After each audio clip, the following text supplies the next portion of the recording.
IRL and shit like that. Did you ever watch that episode? Who was that?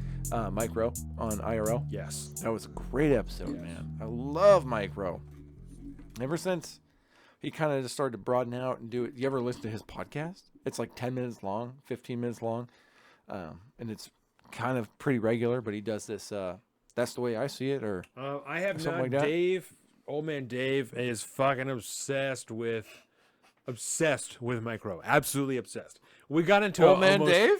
Yeah, I love it. He has these headphones that don't go in his ears; they go over his ears and sit on the outside. Real and old man style. He was all like, "Oh, they vibrate the fucking, whatever little bones." bone, Yeah, you yeah. know, It was a whole yeah. deal. He was, how he is. It was a whole deal. Lots So- of crystals involved. Exactly. It was a whole deal. And so he is talking about it, and then he's, now he's listening to podcasts and stuff all the time, and he was telling me one day, and he gets, how he is, he gets on the thing, and then he's talking about that thing. That's like, and so Yeah, he's in it.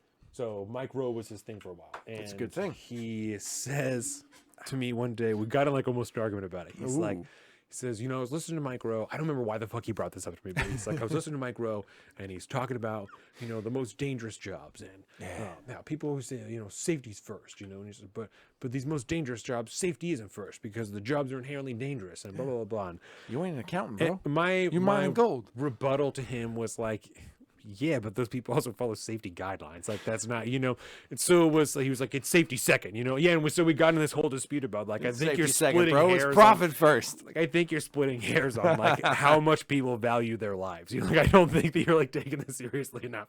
And he was frustrated that I wasn't getting the point that he was trying to deliver. Like, it's because what you're saying isn't true. Like, it's like, I'm not going to entertain this with you. Some people are crab fishermen in the Bering Sea, and some people are accountants down at fucking 5th and Main. All right, come on now. Yeah, it's one of which is more inherently dangerous. Some people chop down trees for a living. Yeah. Okay. Some people cut hair. Him and Cecile also sold their house. Oh no. I was gonna say Dave's got to be ready to retire pretty soon. Yeah. He's gonna be chilling. He sold their house in Manette. It's a tiny house for that much dollars, and that's like 100 over what their where we recorded the episode. Yes, I think that house for that much dollars, which was like 100 over the original asking price. Word. And they're sold in one day. Welcome to Kitsap County, 2022. Right. So all this happens, and then he's coming over. I was having a fucking shit day as it was, and he comes over and he's telling me, he's like, "Did I told you that like we sold this house?" And I was like, "No. I have not heard that you fucking sold your house, Dave." And he says, "Did I tell you how much we sold it for?" I said, "No, Dave, I have not fucking heard how much you sold your house for."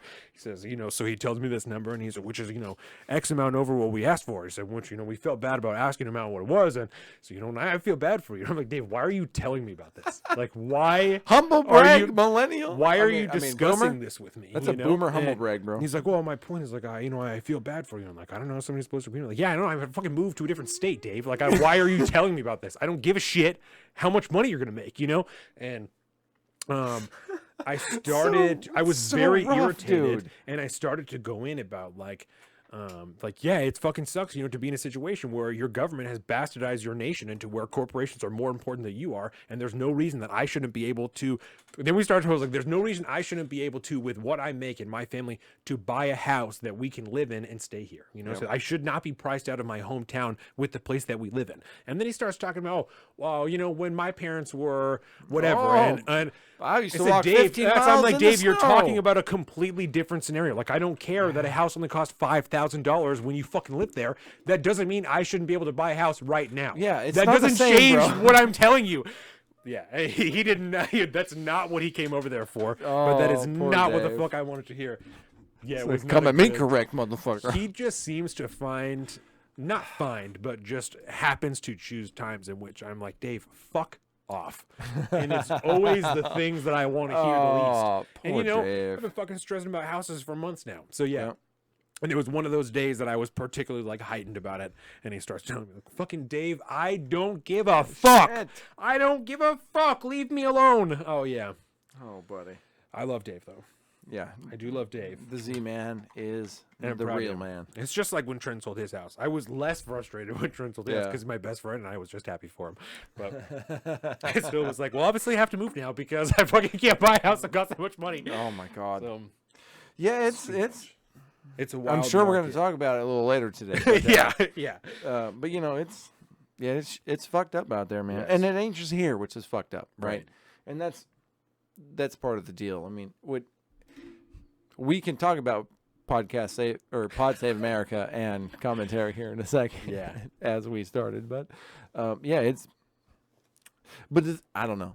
It's a tough situation because I don't know that it gets any better necessarily. And I don't know what it looks like on the other end of obviously all the stuff that we talk about every day. And it's a lot of people are in a tough spot right now.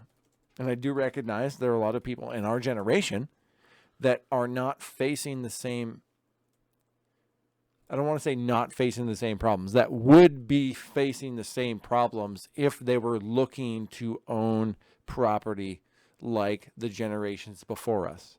I think a lot of people in our generation are not doing that. I think a lot of them are very happy with not going through the process of trying to buy places because there's a lot of inability to do such a thing. But that a lot of people are okay with that for some reason, I think. Right. Particularly in our generation now, which doesn't help the market because that lowers the demand for things that are already out there and makes them more expensive.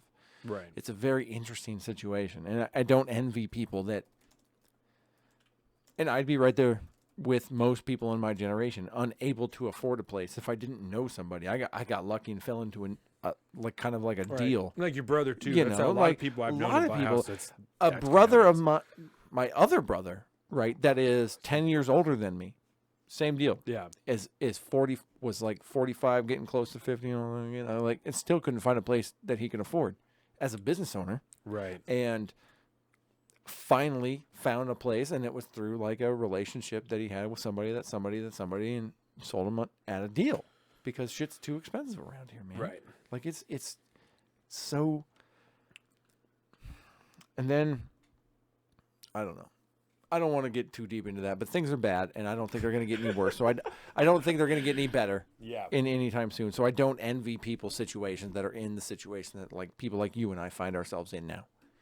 It's not good, man. We're all in this together, guys. Yeah, Gonna do this together. fucking shit. The elites are going to come out real soon. All right, the elites are the ones that don't have fucking problems right now. Yeah. That's where we're at. Welcome to the salt of the streets, coming at you every week with this food for thought. Hope you ready to eat everything.